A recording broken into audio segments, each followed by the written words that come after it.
Hello my dear student, welcome to our तो student, आज हम लोग क्लास 10 का एक्सरसाइज 9.1 का क्वेश्चन नंबर 9 का सॉल्यूशन करने जा रहे हैं। ठीक है, देखिए हम लोग का क्वेश्चन जो लिखा हुआ है कि एक मीनार के पाद बिंदु से भवन के शिखर का उन्नयन कोण 30 डिग्री है, यानी 30 डिग्री है। भवन के पाद बिंदु से मीनार के शिखर का उन्नयन कोण 60 डिग्री है। क्या बोला? यदि मीनार 50 मीटर ऊंची हो तो भवन की ऊंचाई ज्ञात करें।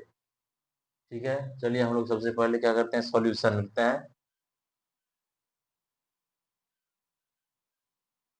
सॉल्यूशन, अब क्या करना है, हम लोग को फिगर बनाना है। सबसे पहले बोला है कि मीनार के पाद बिंदु से भवन के शिखर का उन्नयन कोण, ये हुआ हम लोग का भवन। और क्या बोला है कि मीनार के पाद बिंदु से भवन के शिखर का उन्नयन कोण, ये हो गया हम लोग का मीनार।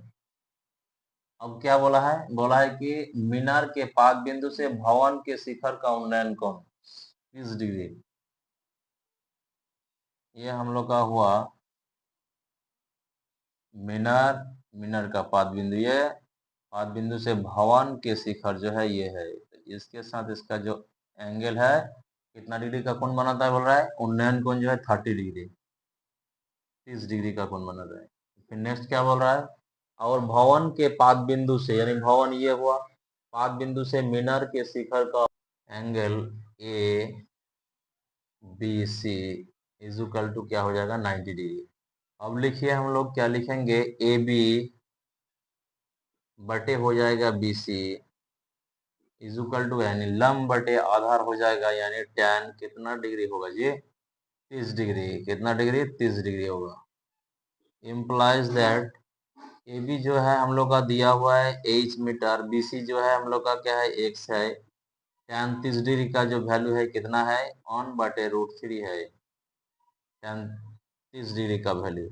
अब क्या करना है, कैंचा गुना करना है, क्रॉस मल्टीप्लीकेशन करेंगे हम लोग।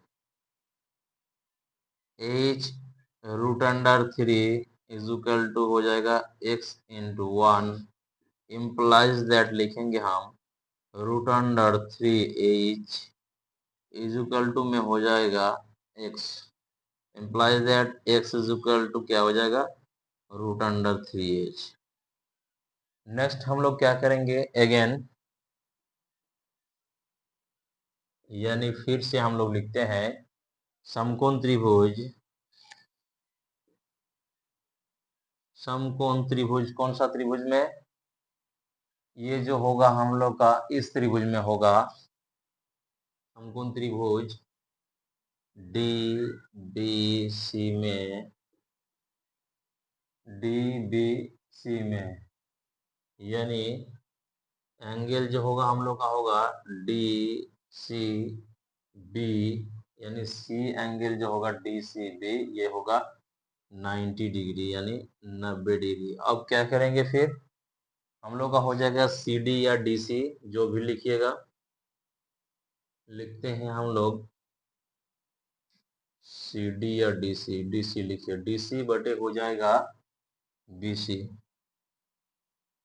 इक्वल टू क्या हो जाएगा, यानी लंब बटे आधार हो गया, कितना डिग्री, tan 60 डिग्री, यानी बड़ा त्रिभुज में। इम्प्लाइज दैट डीसी का वैल्यू कितना है जी, हम लोग का डीसी का वैल्यू जो है हम लोग का 50 मीटर बटे में बीसी जो है हम लोग का कितना है, x है, is equal to tan 60 degree का वैल्यू जो होगा क्या होगा, √3। अब फिर यहाँ से यहाँ तक जाते हैं। चलिए क्या है, अब इसको हम लोग क्या करेंगे, 50 बटे हम लोग का है x इज इक्वल टू क्या है, √3 बटे में कुछ नहीं, मतलब क्या है, 1 है। अब इसको क्या करेंगे, कैंचा गुना करेंगे, क्रॉस मल्टीप्लीकेशन करेंगे। अब कीजिए 50 इंटू क्या हो जाएगा 1, और ये क्या हो जाएगा x इंटू √3, इम्प्लाइज दैट 50 को x से गुना करेंगे 50 ही होगा, √3 को x के साथ गुना करेंगे तो क्या हो जाएगा, √3x हो जाएगा। इम्प्लाइज दैट क्या हो जाएगा हम लोग का, √3x इज इक्वल टू हो जाएगा कितना, 50 बटे में हो जाएगा √3। अब क्या है हम लोग का x का वैल्यू जो हम लोग का था दिया हुआ था कितना, implies that x is equal to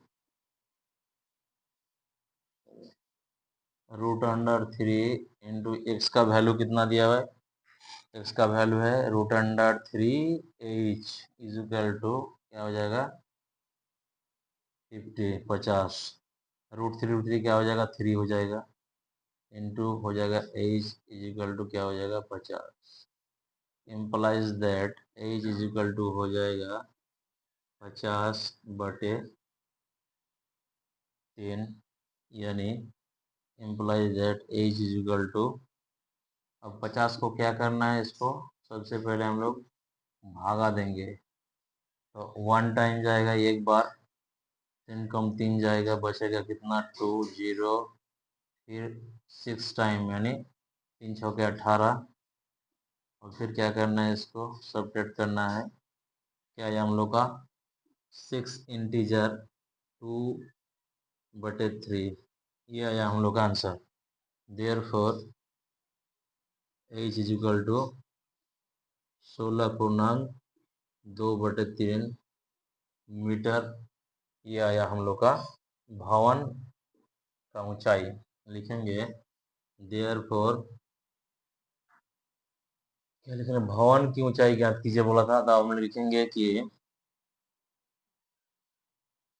भवन की ऊंचाई